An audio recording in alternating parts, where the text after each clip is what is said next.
Genius Daddy in the City Kabanata 6. Nakipag-chat saglit si Ye Chen sa matanda at sa iba pa bago itinaboy pabalik ni Aho.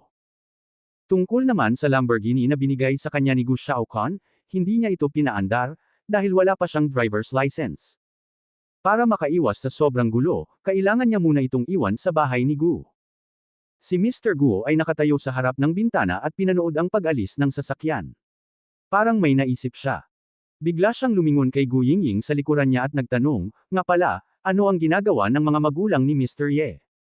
Ang isa ay security guard, at ang isa naman ay parang naglilinis. Pinag-isipan ito ni Gu Yingying at sinabi, bago iyon, lihim na siyang nagtanong tungkol sa sitwasyon ng pamilya ni Ye Chen. Saglit na natigilan ang matanda, at pagkatapos ay nagsabi, bueno, maaari kang makahanap ng isang paraan upang makipag-ugnay sa kumpanya kung saan nagtatrabaho ang mga magulang ni Mr. Ye, at ilipat ang ama ni Mr. Ye sa bulwagan ng bayan upang ayusin ang isang gawain. Ang ina naman ni Mr. Ye, lumipat ka na lang sa tapat. Alagaan natin ang aking mga matatandang kapatid sa nursing home.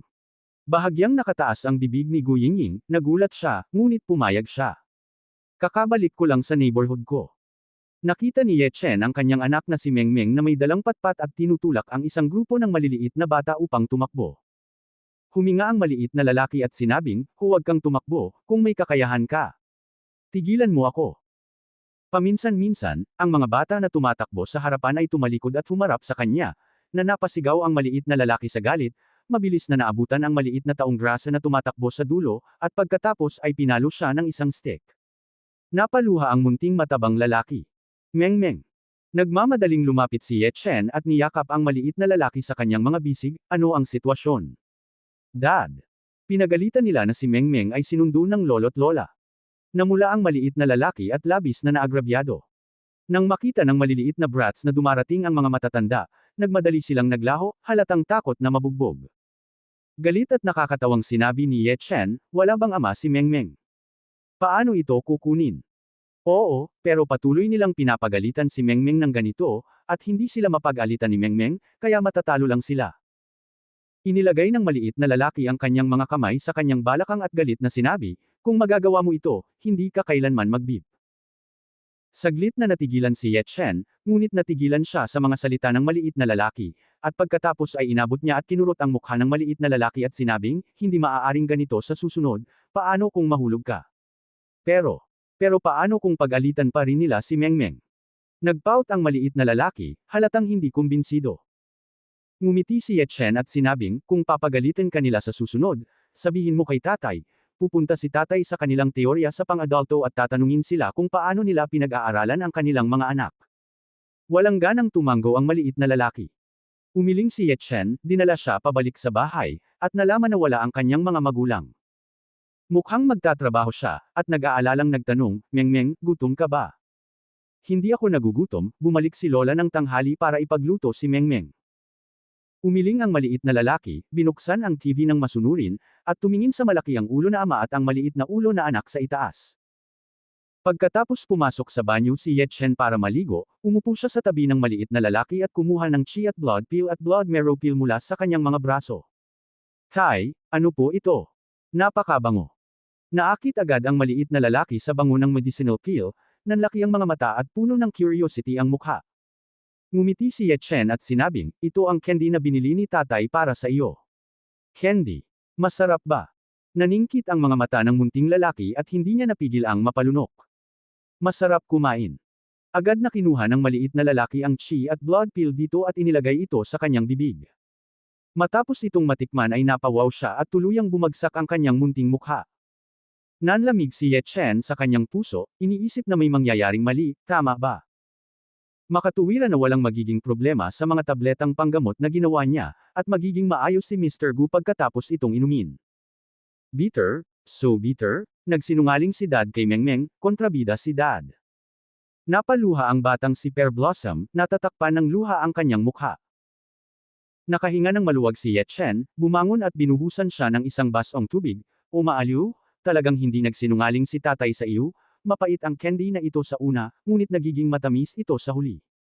Gumana ang pakiramdam ng maliit na lalaki pagkatapos uminom ng kalahating baso ng tubig. How's it going? Hindi naman nagsinungaling si Dad sa iyo, diba? Maingat na tanong ni Ye Chen. Kinaikit ng maliit na lalaki ang kanyang mga mata, na nagpapakita ng kasiyahan, napakakomportable, mainit ang pakiramdam ni Mengmeng. Tara, kainin mo na rin to. Ibinigay muli ni Ye Chen ang natitirang blood marrow pill.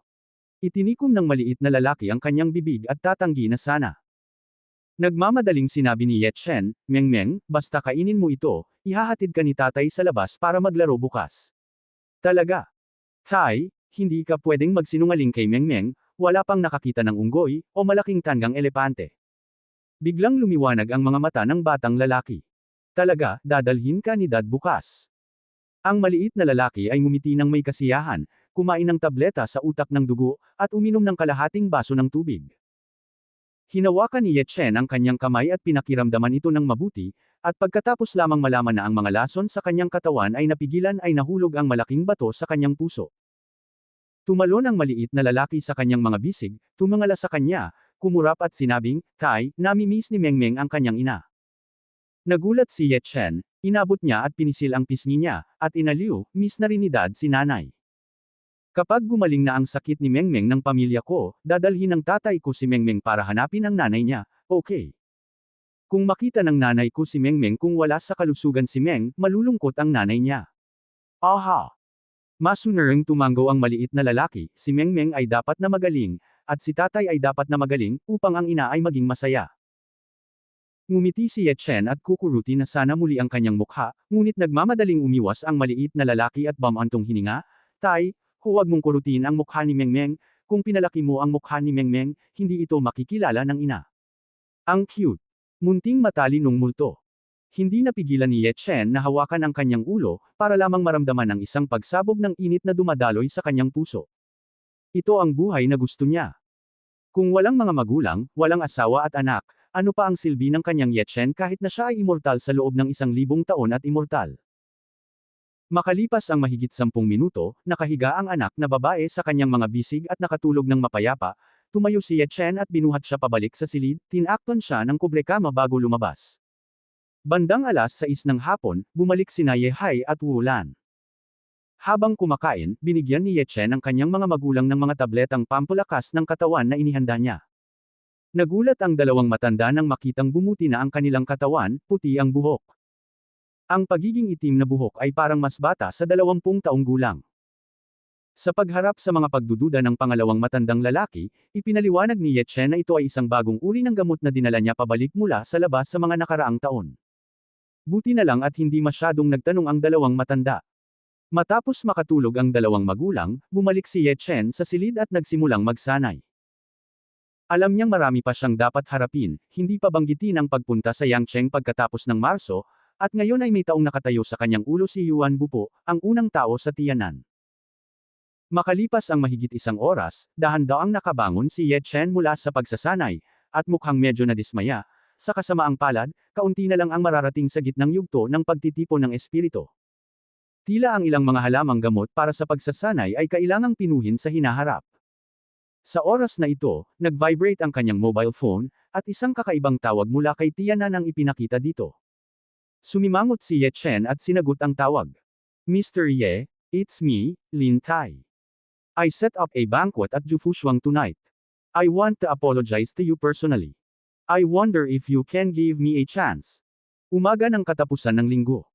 Nang mahimbing na natutulog si Ye Chen, narinig niya ang isang maliit na lalaki na kumakatok sa pinto. Dad, buksan mo ang pinto, bumangon ka. Binuksan ni Ye Chen ang kanyang mga mata at sumilip sa bintana, at nakita niyang maliwanag na ito, kaya tumayo siya, isinuot ang kanyang sapatos, at binuksan ang pinto. Nakita ko ang maliit na lalaki na nakasuot ng pijama na nakatayo sa pintuan na nagdadaldal, ang kanyang maliit na mukha ay puno ng pananabik. Sa sandaling nabuksan ang pinto, nagmamadaling sumugod ang maliit na lalaki, at mabilis na yumuko si Ye Chen para saluhin siya, dahil sa takot na mahulog ang maliit na lalaki. Niyakap ng maliit na lalaki ang kanyang leeg at tinapunan siya ng nakamamatay na titig, Tay, matagal nang kumakatok si Mengmeng, bakit mo binuksan ang pinto? Masyadong mahimbing ang tulog ni Dad, humihingi ng tawad si Dad sa'yo, okay. Napangiti ng awkward si Ye Chen. Sa kalagitnaan ng gabi kagabi, nakatanggap siya ng tawag mula kay Lin Tai, at pumayag siyang pumunta sa hapunan ngayong gabi, at nakatulog siya ng medyo late pagkatapos mag-isip ng ilang bagay. Ang maliit na lalaki ay huminga ng mayabang at nagpout, si tatay ay isang tamad na baboy, isang malaking tamad na baboy. Kung ang aking ama ay isang malaking tamad na baboy, ang aking mengmeng ay isang maliit na tamad na baboy. Pinisil ni Ye Chen ang malambot na maliliit na kamay ng batang lalaki, at hindi makapaniwalang sinabi. Grabe si Papa, hindi sila baboy. Ang maliit na lalaki ay patuloy na kinurot ang balbas sa kanyang baba at humajijek. Ang boses ni Nanay Wulan ay nagmula sa kusina, Mengmeng, piniga ni Lola ang toothpaste para sa iyo, halika at magsipilyo ng iyong ngipin. Nagpumiglas lang ang maliit na lalaki mula sa mga bisig ni Ye Chen, at tumalon-talon sa banyo, tila napakasaya. Matapos maisuot ni Ye Chen ang kanyang damit, sumunod siya at lumabas. Nakita niya si tatay na gumagawa ng sirang flashlight na nakabaligtad. Ngumiti si Ye Chen at sinabing, Tay, bakit ang aga mong gumising ngayon? Hindi tulad ng babaeng iyon na si Mengmeng ay nag-uudyok sa iyong ina na bumangon bago madaling araw kapag alam niyang ilalabas mo siya upang maglaro, kaya hindi siya makapaghintay na lumipad kaagad. Napabuntong hininga si Ye Hai, galit at nakakatawa.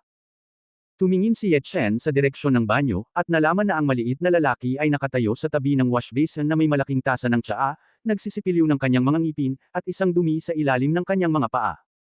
Ang cute na tingnan ay nagpatawa sa mga tao.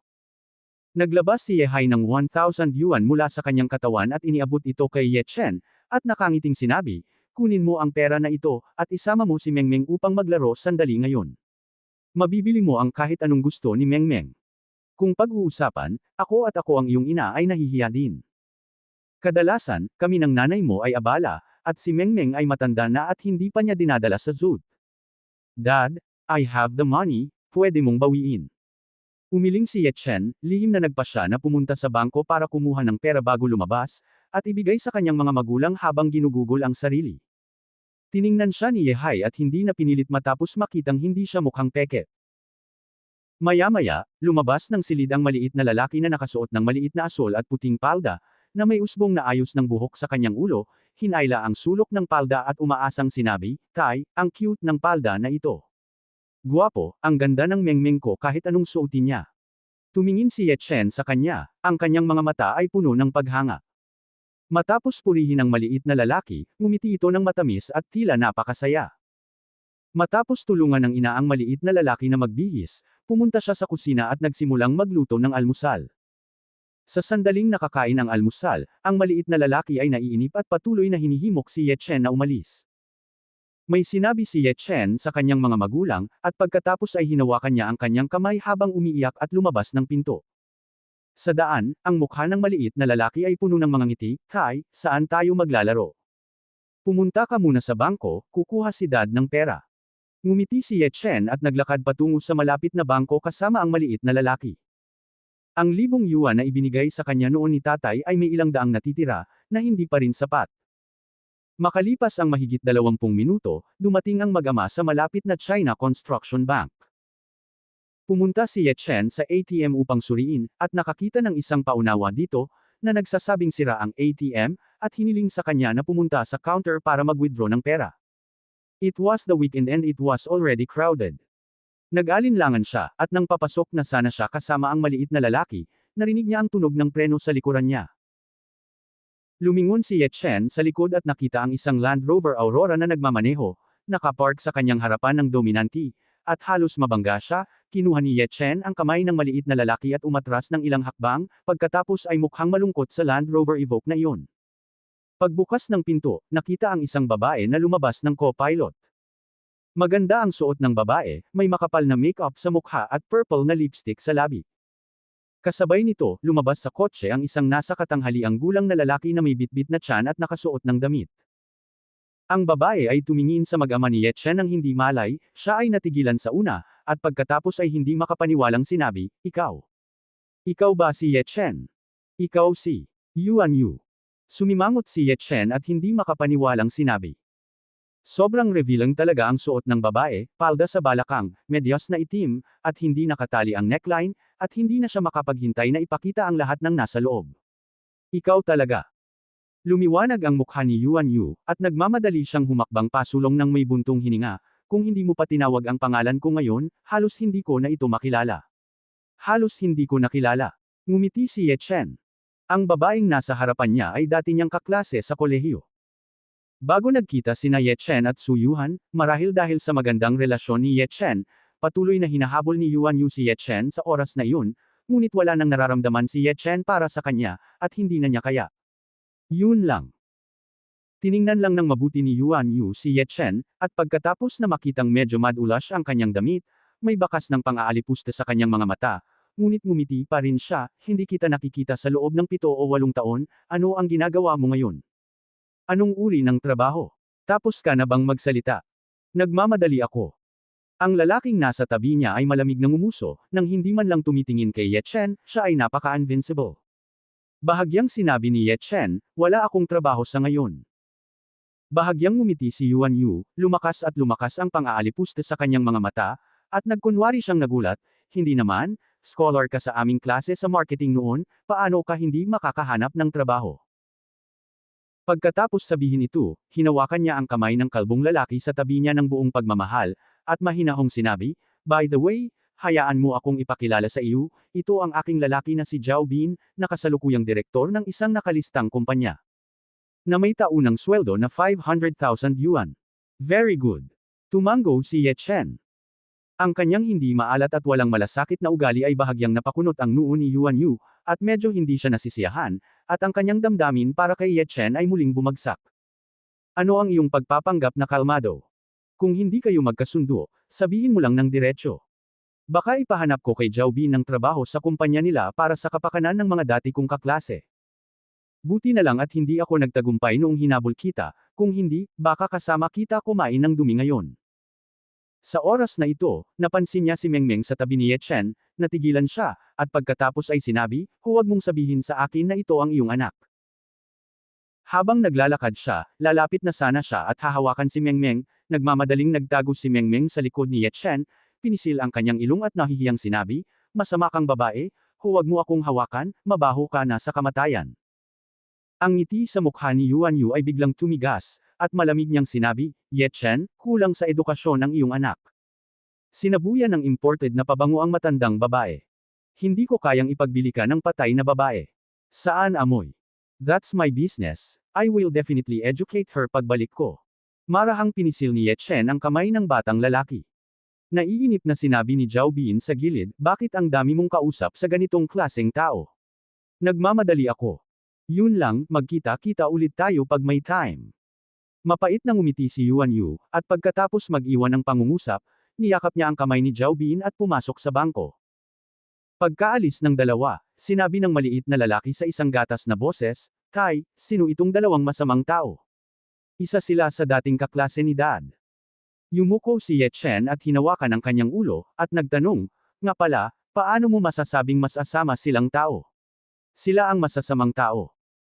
Itinikom ng maliit na lalaki ang kanyang bibig at bumantong hininga, lalo na ang tiyuhin na iyon. Ang pinakamasama, ang sasakyan na kanyang minamaneho ay muntik nang mabangga sina tatay at Mengmeng, at hindi man lang siya nagsorry. Alam ng tiyahin na walang pera ang tatay ko, pero sinabi niya sa tatay ko na mayaman ang tiyuhin at gusto lang ipakita. Ipinakita ng isang kaklase namin ang mobile phone na binili ng kanyang ama para sa kanya, at pagkatapos ay nanakaw ang kanyang mobile phone kinabukasan. At ang bango ng pabango ni tita na iyon, halos masuka siya. Nang marinig ito, nag-init ang puso ni Ye Chen, niyakap niya ang maliit na lalaki sa kanyang mga braso, at inabot ang ilong nito, matalino ka, at alam mo kung paano protektahan si tatay. Let's go, mayaman si Dad, kaya marami akong makukuhang pera para kay Mengmeng ko. Binuhat siya ni Ye Chen at naglakad papunta sa bangko. Nang pumasok si Ye Chen sa lobby ng bangko kasama si Mengmeng sa kanyang mga bisig. Nakita kong siksikan na sa mga tao sa oras na ito, habang nakaupo sina Yuan Yu at Zhao Bin sa mga lounge chair na nakayuko at naglalaro sa kanilang mga mobile phone. Yuan Yu ay tumangala at nakita si Ye Chen, at nang ibukan niya ang kanyang bibig para magsalita, nakita niya si Ye Chen na hawak-hawak si Mengmeng at naglalakad patungo sa bintana ng VIP kung saan walang tao. Ye Chen, nagkakamali ka, kailangan mo ng VIP card para mag-handle ng business doon. Agad na napangiti si Yuan Yu. Ang mga bangko ay karaniwang nahahati sa mga ordinaryong bintana, VIP na bintana at mga espesyal na bintana para sa mga tauhan ng militar. Kabilang sa mga ito, ang VIP window ay hindi para sa lahat upang pangasiwaan ang negosyo, ngunit dapat ay mga VIP na customer ng bangko. Sa makatuwid, sa pananaw ni Yuan Yu, kahit na kumikita si Zhao Bin ng daan-daang libong dolyar sa isang taon, hindi pa rin siya VIP customer ng CCB at kailangang pumila sa ordinaryong bintana, ngunit dumiretso si Ye Chen sa VIP window, na hindi biro.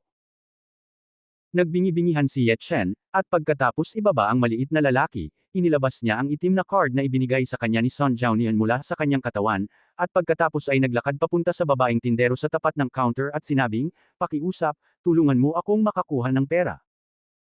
Ang makapal na ayos na negosyanteng babae ay tumangala sa bank card nang wala sa isip, pagkatapos ay nawala ng interes at naiinip na sinabi, "Ito ang VIP desk, pakipakita ang iyong VIP card." Ang isang clerk na nagtatrabaho sa isang bangkong tulad niya ay napakalason kaya nasulyapan lang niya ito at alam na ang taong ito sa labas ng salamin na bintana ay malamang na isang katutubong kakalipat lang ng mga brick mula sa kanayunan patungo sa lungsod. Itinaas ni Ye Chen ang itim na card sa kanyang kamay at nakangiting sinabi, "Ako dapat ang VIP card, di ba?" Ang card ay ibinigay sa kanya ni Sun Jiaonian, na may 20th milyon dito, sapat na upang maging isang VIP sa anumang bangko, at ang sistema ng pagbabangko ay aktibong mag-iimbita sa kanya. Ordinaryong card, mangyaring pumunta sa susunod na window para mag-apply. Sinabi ng babaeng tindero nang hindi tumitingin, ang screen ng computer ay direktang lumipat sa fighting landlord, nag-click sa mouse upang maglunsad ng eroplano, at tumitig sa screen ng computer na masayang humahajijek. Nang makita ang pagkadismaya ni Ye Chen, si Yuan Yu doon ay biglang nakaramdam ng kagaanan, at hindi napigil ang mapangiti. "Ye Chen, sinabing VIP card lang ang magagamit, kaya mas mabuting pumunta ka sa amin ng masunurin upang pumila, hindi dahil sinaktan kita, ang mga VIP na customer ng bangkong ito ay lahat milyonaryo, at maaaring hindi ka kumita ng malaki sa buong buhay mo." Sumimangot si Ye Chen at hindi nagsalita.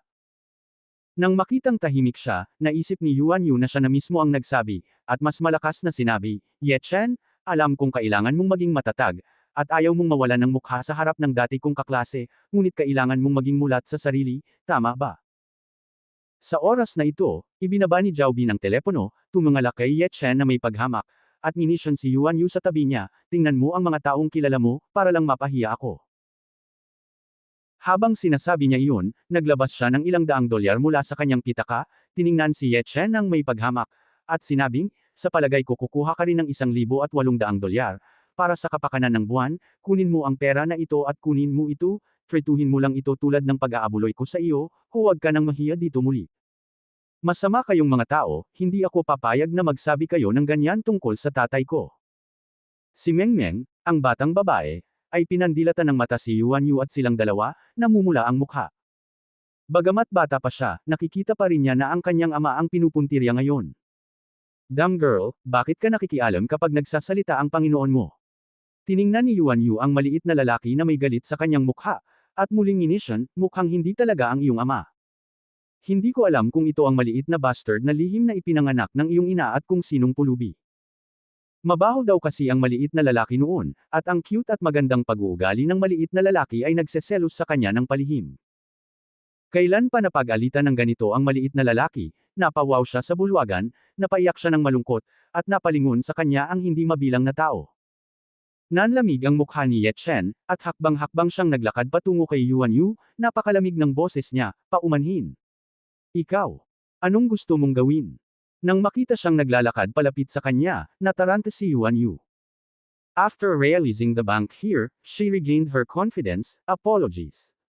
May nasabi ba akong mali? This damn girl." Nakuha. Bago pa niya matapos ang sasabihin ay naramdaman niya ang isang malakas na sampal sa mukha. Isang patay na katahimikan ang namayani sa bulwagan, at halatang may hindi umasa na may gagawa ng galaw sa bangko. Natigilan si Yuan Yu habang tinatakpan ang kanyang namamagang kaliwang mukha, at nang mag-react siya, paulit-ulit niyang umungol kay Ye Chen, "Ikaw bastard. How dare you hit me? Bakit mo binubugbog ang mga tao?" Nag-react din si Zhao Bin, ang kanyang mukha ay nakakatakot na madilim.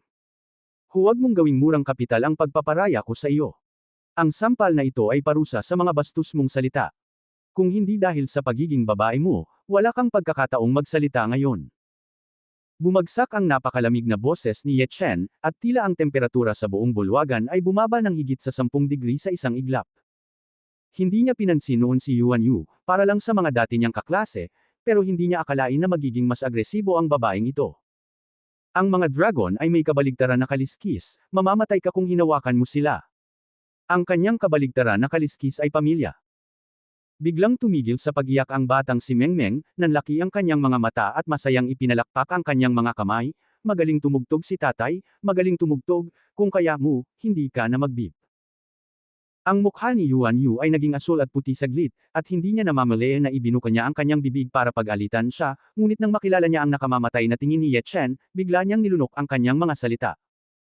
Pagkatapos ay sumigaw siya na parang baliw na babae, "Security, nasaan ang security? Ang nanay ko ay binugbog."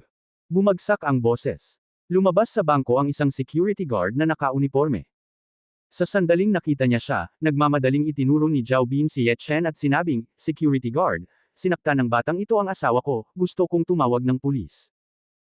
Tumango ang security guard, mabilis na naglakad patungo kay Ye Chen, at walang ekspresyon na sinabi, "Itong Ginoo, mangyaring lumabas kaagad." Mahigpit na hinawakan ng maliit na lalaki ang kamay ni Ye Chen, at tinawag na hindi mapakali, "Tatay." Nang makita ang eksenang ito, sina Yuan Yu at Zhao Bin ay naglabas ng sama ng loob at kaligayahan sa kanilang mga mata.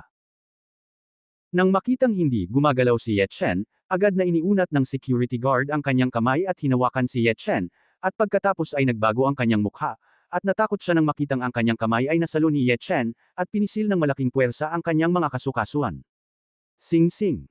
May tao, halika rito!" Napasigaw sa sakit ang security guard. "Tumigil ka!" Sa sandaling ito, isang hindi pangkaraniwang malamig na boses ang tumunog sa bulwagan. Nang lumingon ang lahat, nakita nila ang isang magandang babae na nakasuot ng itim na suit na papasok mula sa labas. Sa dibdib ng babae ay may logo ng Presidente, na ikinagulat ng lahat. Agad na nagpakita ng tuwa ang mukha ni Yuan Yu. "Sige na, pati ang pinuno ng bangko ay naalarma, ang apelyido ay Ye, tingnan ko kung ano ang gagawin mo sa isang sandali." Mabilis siyang binati ng security, President Shen. Kinawean ni Pangulong Shen ang kanyang kamay, pagkatapos ay lumakad kay Ye Chen, mataimtim na yumuko, at magalang na sinabi, "Sir, pasensya na, maaari ba kitang pagsilbihan?" Sa sandaling ito, tahimik ang buong bulwagan. Hindi makapaniwalang tinitigan ito ng lahat na parabang natulala. Lalo na sina Yuan Yu at Zhao Bin, biglang tumigas ang mga ngiti sa kanilang mga mukha. Paano kaya yun? Iyon ang pinuno ng bangko. Siya ay may hindi mabilang na pera sa kanyang mga kamay, nakatumbas ng Diyos ng kayamanan. Maging ang ilang malalaking amo sa pamahalaang bayan ay hindi nang ahas na saktan siya. Ngunit napakagalang na niya kay Ye Chen ngayon. Pati ang tindera na nakaupo sa VIP table ay nagulat. Pagkatapos niyang mag-react, nakaramdam siya ng kabog sa kanyang puso, at nagkaroon siya ng masamang premonition. "Hindi ko kailangan ng serbisyo mo, gusto ko lang mag-withdraw ng pera." Hindi man lang tumingin si Ye Chen kay President Shen, ang kanyang ekspresyon ay napakawalang interes. "Ang pangit mo at gusto mo pa akong pagsilbihan. Okay, please wait a moment, I'll help you with the fastest speed." Yumuko si President Shen, magalang na kinuha ang itim na card sa kamay ni Ye Chen, pumunta sa VIP table, at pinalitan ang babaeng tindero. Pangasiwaan ito para kay Ye Chen ng personal. Tiningnan ni Yuan Yu si Ye Chen na may hindi mapapantayang sama ng loob. "Ang presidente ng bangko ay personal na maglilingkod sa iyo, kahit na ang mga senior VIP ng bangko ay walang ganitong paggamot. Gusto kong makita kung magkano ang makukuha mo. Huwag basta-basta kukuha ng 1,800 sa oras na iyon, ang bagay na ito ay kailangang paglaruan ngayon." Matapos ay swipe ang itim na card, pagkatapos ipasok ni Ye Chen ang password, 70 ang lumitaw sa pahina ng computer. 20 milyon. Ang babaeng tindero na nakatayo para panuurin ang mga biro ni Ye Chen ay sumigaw, ang kanyang mukha ay puno ng pagtataka, ang kanyang mga kamay ay mahigpit na nakatikip sa kanyang bibig, siya ay mukhang hindi makapaniwala. Biglang nagkagulo ang mga tao. Noong una, hindi naiintindihan ng lahat kung paano ma-alarma si Ye Chen, na nakasuot ng maruruming damit, kay Pangulong Shen, at hindi sila nag-react hanggang sa marinig nila ang bulalas ng babaeng tindero. Hindi nakakagulat na ang mga tao ay pumunta sa VIP desk upang mag-withdraw ng pera, at ang may-ari na May 20 milyong deposito ay hindi isang VIP sa bangko. Natigilan si Yuan Yu sa isang iglap, at pagkatapos ay emosyonal na umungol, "Imposible, ito ay ganap na imposible, tiyak na mali ang nabasa mo, o may problema sa sistema ng pagbabangko. Paanong ang kawawang batang ito ay may deposito na 20 milyon? Ang pagpatay sa kanya ay hindi makapaniwala. Oo, dapat ganito. Napalunok si Zhao Bin at sinabing may takot na ekspresyon. Kumuha lang ako ng pera para ipahiya si Marvin Ye. Kung talagang may deposito siya na 20 million, hindi ba ibig sabihin ngayon lang niya na-offend ang isang bilyonaryo? Oo, isang bilyonaryo. Dahil walang lokal na tyrant ang magiging hanggal na magdeposito ng kanyang buong net worth sa bangko para sa interes. Mayroong 20 milyon sa mga deposito sa bangko lamang. Kung magdadagdag ka ng real estate tulad ng mga luxury car, villa, at stock futures, hindi ba ito bilyonaryo? Sa sandaling naisip niya ito, naramdaman ni Zhao Bin na saglit na umiikot ang mundo. Nang matapos ang mga salita ni Yuan Yu, tumalikod si President Shen at tumingin sa kanya ng may dignidad, ibig mong sabihin hindi ka naniniwala sa aming bangko. Ay, hindi ko sinasadya iyon. Nanginginig si Yuan Yu, medyo hindi maintindihan. Malamig nang umuso si President Shen, at pagkatapos ay tumingin muli kay Ye Chen na may ngiti sa kanyang mukha, Sir, magkano ang kailangan mong bawiin? Ilabas mo lahat ng 20 milyon, wag mo akong bigyan ng sentimos. Sinabi ni Ye Chen nang hindi nag-iisip, napakasama ng ugali ng serbisyo ng iyong bangko. Kukunin ko ito at idedeposito sa Industrial and Commercial Bank na katabi. Naniniwala akong lubos nilang tatanggapin ito. Bumagsak ang boses. Nagbago ang ekspresyon ng mukha ni Pangulong Shen, at bumuhos ang napakaraming malamig na pawis sa kanyang noo, Sir, may sasabihin po kayo. Kung may anumang bagay na napabayan kayo ng aming bangko, sana ay ilabas ninyo ito, at gagawa ako ng mga pagwawasto sa ngalan ng aming bangko. Ang mga bangko ay mga negosyo din, at kailangan din nilang kumita, at ito ay palaging isang pangmatagalang patakaran ng mga bangko. Kapag ang karamihan ng mga tao ay nagdeposito ng kanilang sariling pera sa mga bangko, ang mga bangko ay magkakaroon ng labis na pondo para sa pamumuhunan, tulad ng pagpapautang sa ibang mga kumpanya. At ang 20 milyon ay hindi naiiba sa isang maliit na halaga ng pera.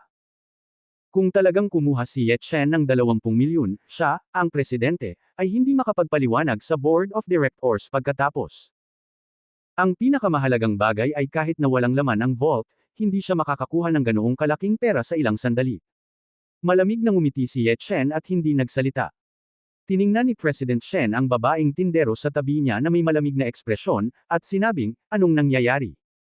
Habang nagpupunas ng pawis, nauutol na sabi ng tindera sa nangyari. Pagkatapos makinig, direktang sinabi ni Pangulong Shen sa babaeng tindero, okay, hindi mo na kailangang pumasok sa trabaho bukas. Hindi lang iyon, pananagutin ka rin ng bangko sa paglalaro sa oras ng trabaho. Walang laman ang babaeng tindera at bumagsak sa lupa na may bakas ng kawalan ng pag-asa. Maingat na sinulyapan ni Pangulong Shen si Ye Chen, at matapos makitang hindi pa rin siya nagbibigay ng pahayag, lumingon siya kina Zhao Bin at Yuan Yu, mula ngayon, hindi na muling magbibigay ng serbisyo sa iyo ang aming sangay. Sipain sila palabas. Kaagad, itinayo ng dalawang security guard sina Zhao Bin at Yuan Yu para lumabas. Napag-alitan si Yuan Yu habang nagpupumiglas, hindi mo ako kayang tretuhin ng ganito. Kahit anong pilit niya, hindi pa rin siya makawala sa lakas ng dalawang security guard. Nilingon ni Pangulong Shen ang kanyang ulo para tingnan si Ye Chen at magalang na sinabi, Sir, sa pagkakataong ito ay ang mahina kong disiplina. Sana ay mabigyan mo ng isa pang pagkakataon ng aming bangko. Kalimutan mo na, sa totoo lang, nagbibiro lang ako. Bahagyang tumango si Ye Chen, at pagkatapos ay nagsabi, tulungan mo akong makakuha ng 10,000 yuan. Okay, please wait a moment, sir.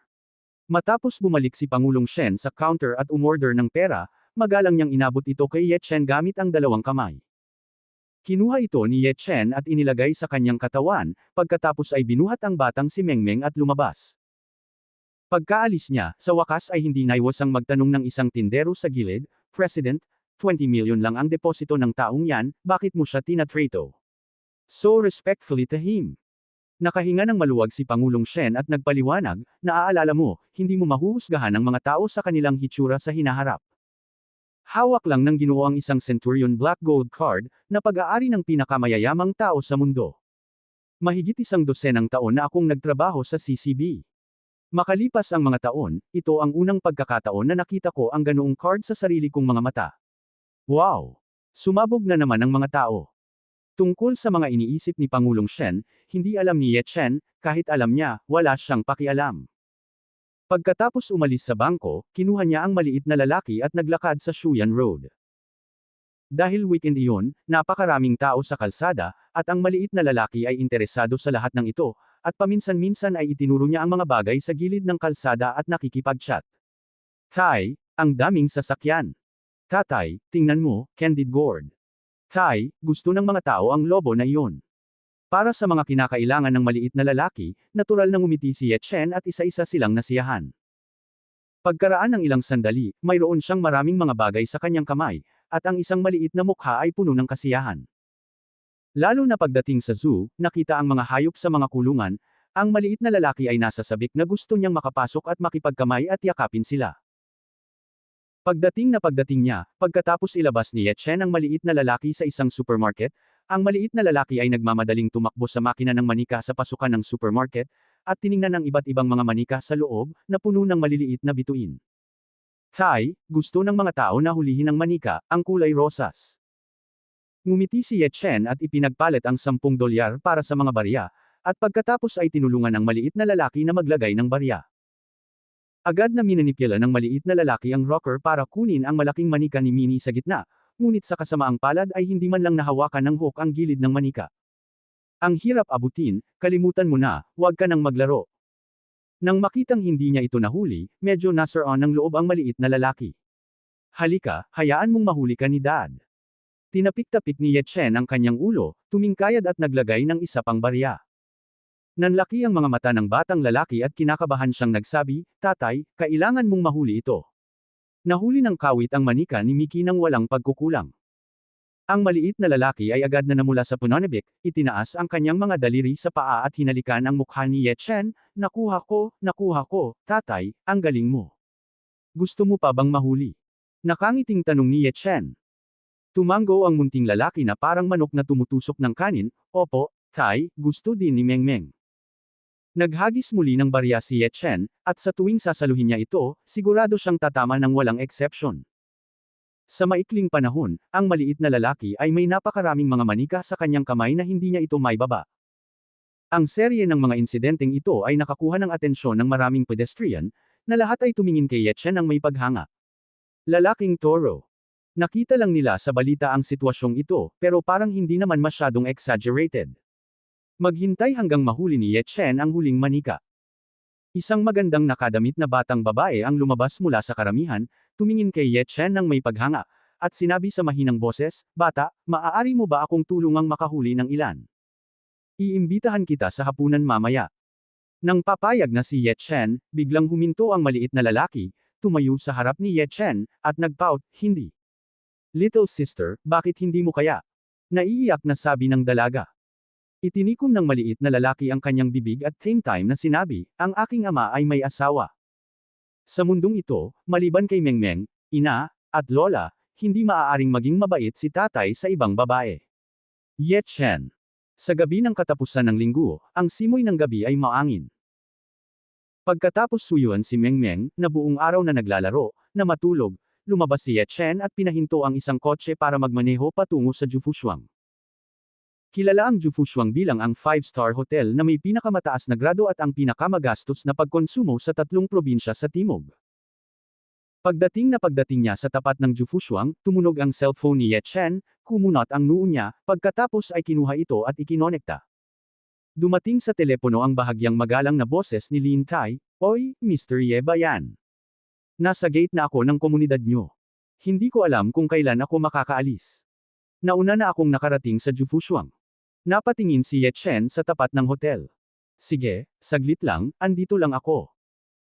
Matapos ibaba ang telepono, itinaas ni Ye Chen ang kanyang mga mata at tumingin sa hotel sa tapat, isang flash ng papuri ang sumilay sa kanyang mga mata, kung isa sa alang-alang ang karangyan ng panlabas na dekorasyon, tinitingnan ng buong tiyanan, natatakot ako na wala ng pangalawa. Kasabay nito, sa isang marangyang silid sa ikalawang palapag ng hotel, si Yuan Yu, Zhao Bin, at isang medyo mataba na nasa katanghaliang gulang na lalaki ay nakaupo sa tapat ng isa't isa, at ang mesa ay puno ng iba't ibang mga red wine na delicacy. Tumingin si Zhao Bin sa medyo mataba na lalaki na may bahagyang nakakapuri ng ngiti at sinabi, Mr. Zia, sa tingin mo ba magiging matagumpay ang pagpirma ng kumpanya natin sa pagkakataong ito? Ang chubby na lalaki na nagngangalang President Zia ay agad na tumingin sa isang marangyang kahon sa ikalawang palapag, at pagkatapos ay itinaas ang red wine glass at bahagyang ngumiti.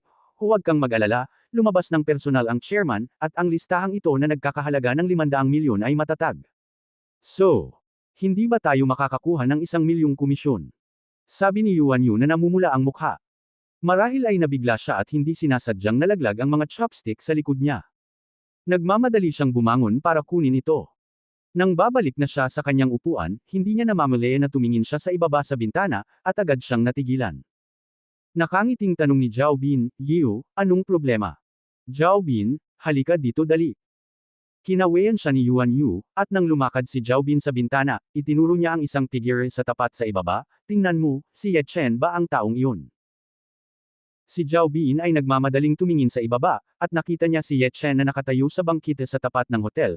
Ang kanyang mukha ay agad na lumubog, kasing pangit ng pagkain ng langaw, ang batang ito ay talagang haunted, maaari siyang pumunta kahit saan.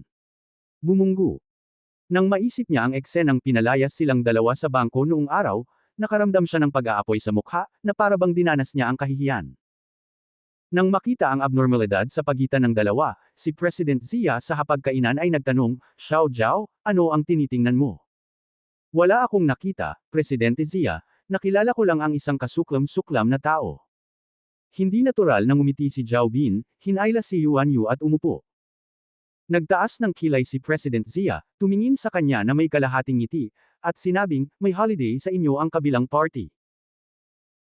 Nang magsasalita na sana si Zhao Bin, si Yuan Yu na nasa tabi niya ay agad na sumimangot, "Hindi lang holiday, ito ay isang matinding puot, Mr. Zia, hindi mo alam? Noong nagpunta kami ni Zhao Bin sa bangko sa maghapon upang gumawa ng mga gawain, nakilala ko ang isang lalaki na nagngangalang Ye Chen. Ang kabilang partido ay masyadong mayabang, na nagsasabi na kami ay walang kabuluhan sa aming kumpanya, at hindi namin ginawang masama ang kumpanyang iyon, at hindi naman kami masama sa aming kumpanya, at hindi naman kami nakakagawa ng mga bagay na iyon." Oras. Boom. Agad na inilagay ni Pangulong Zia ang baso ng alak sa mesa, at same time na sinabi talaga iyon ng kabilang partido. "Sino siya?" "Iyan ang sinabi ko." Tumango si Yuan Yu at sinabing, siya ay isang notorious na walang background. Pinahiya niya kami at ang kumpanya dahil may daan-daang libo siya sa kanyang card. Zhao Bin, ganoon ba? Tumingin si President Zia kay Zhao Bin, ang kanyang mukha ay lalong naging pangit. Mabilis na tumango si Zhao Bin. "Mabuti, napakabuti." Malamig na ngumiti si Pangulong Zia, tumayo at sinabing, "Bumaba ka, ibaba mo ako para makita, gusto kong makita kung saan nagmumula ang kanyang pagtitiwala." Nagmamadaling sumunod si Zhao Bin. Si Yuan Yu, na nasa dulo, ay mapait na ngumiti. "Ang may apelyidong Ye, huwag mong isipin na napakasarap magkaroon ng 20 milyon. Si President Zia ay ang entrepreneurial veteran ng aming kumpanya.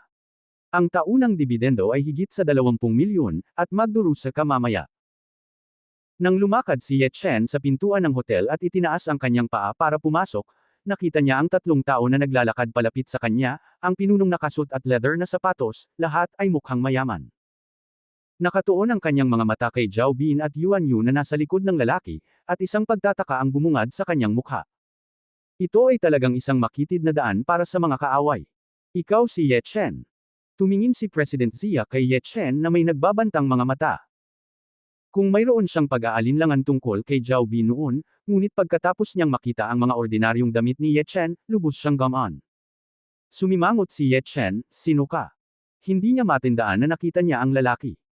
Nang makitang ang kasinungalingan ay nagpapakita ng mga palatandaan ng pagiging gang, si Yuan Yu ay nagmamadaling tumalon at ngumiti ng malamig, "Ano? Oo, nagkunwari ka lang na walang kakilala pagkatapos siyang pag-alitan. Ako si Zia Liu, ang General Manager ng Yuchuang Technology Company." Sabi ni President Zia na may masamang ekspresyon. Bumaba ang mukha ni Ye Chen, "Wala akong pakialam kung malazwa ka, kung wala ng iba, mangyaring umalis ka." Galit na galit si Pangulong Zia, "Tumigil ka, bibigyan kita ng pagkakataong humingi ng tawad sa iyong pang-iinsulto sa mga empleyado ng aking kumpanya at paninirang puri sa imahe ng aming kumpanya." Tumingin si Ye Chen kina Zhao Bin at Yuan Yu, na ipinagmamalaki ang kanilang mga mukha, at biglang naramdaman sa kanyang puso, at hindi napigil ang mapangiti, "Maganda ang utak, ngunit sayang wala ka." Isang marangal na general manager ng isang kumpanya na madaling naniwala sa pangkukulam ng dalawang kontrabida, anong mga kwalipikasyon ang karapat-dapat niyang humingi ng tawad? "Mr. Zia, nakita mo na ba? Sa ngayon, hindi ka pa rin niya sineryoso. Patuloy na pinapaypayan ni Yuan Yu ang apoy. Binata, uulitin ko, humihingi ako ng tawad. Kung hindi, mayroon akong 100 paraan upang patayin ka. Lumubog sa sukdulan ang mukha ni President Zia. Maaari siyang umakyat sa posisyon ng pangkalahatang tagapamahala ng kumpanya, syempre, ay hindi isang simpleng tao. Ngumiti din si Ye Chen, huminga ng malalim at sinabing, sasabihin ko ulit, umalis ka. Ang mga tao ay walang pakialam sa pagkakaroon ng mga langgam, ngunit kapag ang mga langgam ay patuloy na nagsisikap na mamatay, ito ay isang hakbang na bagay. Habang nagtatalo ang magkabilang panig, isang lalaking nakauniporme ang lumabas ng hotel, anong nangyayari? Nang makita ang taong paparating, agad na napangiti si Mr. Zia, Manager Shu, dumating ka sa tamang oras. Inaapi ng batang ito ang aking mga empleyado, ano sa palagay mo? Malamig na sinulyapan ni Manager Shu si Ye Chen, pagkatapos ay bumaling muli kay Pangulong Zia at sinabing, Mr. Zia, hindi namin hinahayaan ang mga tao na gumawa ng gulo sa aming hotel, pumasok ka muna, ipaubaya mo na lang sa akin ang bagay na ito.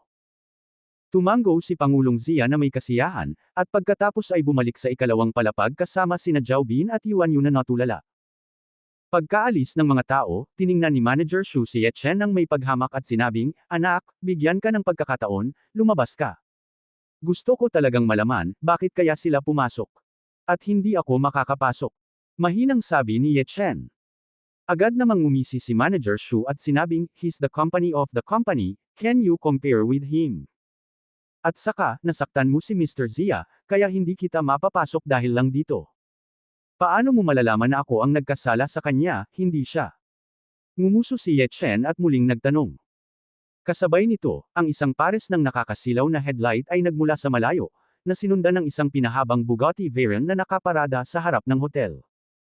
Saan nanggagaling ang lahat ng kalokohan na yan, kung ano ang sinasabi ni Mr. Zia ay kung ano ang sinasabi niya, ito ang kanyang status, ito ang kanyang katayuan. Nang makitang darating ang isa pang boss, naiinip na sinabi ni Manager Shu, umalis ka rito, o hahanap ako ng taong babaliin ng iyong mga paa at itatapon ka. Bumagsak ang boses. Isang malamig na boses ang narinig sa loob ng Bugatti Veyron, sino ang gusto mong makaalis dito? Dalawang malalaking lalaking nakasot ang unang lumabas ng sasakyan, ang isa sa kanila ay naglakad papunta sa pwesto ng co-pilot para buksan ang pinto, at nakita ang isang lalaking nakaming coat na lumabas ng kotse. Si Lin Tai iyon. Nagmamadaling tumakbo si Manager Shu na may nakakabigay puri ng ngiti sa kanyang mukha, Sir, pinapaalis ko po ang bata sa likod ko. Gayunpaman, sa kalagitnaan ng kanyang mga salita, ang buong tao ay natigilan. Nakita kong mabilis na naglakad si Lin Tai papunta sa gilid ni Ye Chen, bahagyang yumuko, at maingat na sinabi, Mr. Ye, late dumating si Lin, na ikinagulat mo. Pagkasabi nito, lumingon siya kay Manager Shu sa tabi niya, at sinampal siya ng malamig na mukha, Mr. Ye ay isang bisita na inimbitahan ko, how dare you let him go? Sino ang nagbigay sa iyo ng lakas ng loob? Bumagsak si Manager Shu sa lupa nang may malakas na kalabog, hinawakan ang kanyang sirang ngipin sa harapan sa takot. Tapos na. Tapos na. Ang galit sa mukha ni Lin Tai ay hindi nawala, at sinabi niya sa isa sa kanyang mga nasasakupan, pumunta ka, hayaan ang kanilang punong opisyal na gamulong at makita ako. Tumango ang subordinate at agad na pumasok sa hotel. Maya-maya, may dala siyang matabang lalaki na malaki ang tiyan. Humihingal ng 2 hakbang pasulong ang taong matabang at nanginginig na sinabi, Leopard. Kuya Leopard. Damo. Inihagis siya ni Lin Tai sa lupa sa isang sipa, ang kanyang mukha ay madilim at puno ng tubig, Fang, sinabi ko sa iyo noon pa na gusto kong mag-entertain ng isang VIP ngayong gabi. Ganito ba ang pakikitungo mo sa aking VIP? Nang inag ang matabang lalaki, Kuya Leopard, ako. Huwag kalimutan kung kaninong teritoryo na bibilang ang buong 3 probinsya sa timog ng mundo. Ako, si Lin Tai, ay kayang mawala ang sirang hotel mo magdamag sa isang salita lang. Kinagat ni Lin Tai ang kanyang mga ngipin. Lumakad ang taong grasa sa harap ni Manager Shu na may pulang mata, itinaas ang paa at sinipa siya sa mukha, paulit-ulit na sinaway, tulala, tanga, bakit hindi ka mamatay? Pagkaraan ng ilang sandali, napuno ng dugo ang mukha ni Manager Shu. Okay. Si Ye Chen, na hindi nagsalita, ay nagwagayway ng kanyang kamay upang pigilan ang lahat ng ito. Pagkatapos ay naglakad siya ng hakbang-hakbang papunta kay Manager Shu, itinaas ang paa at pinunasan ang mamahaling suit, at mahinang sinabi. Maaari kong gamitin ang sapatos na binili ko sa halagang wala pang 100 yuan para panasan ang 10,000 yuan suit mo, ngunit hindi ka nang ahas na lumaban. Ito ay status, ito ay status.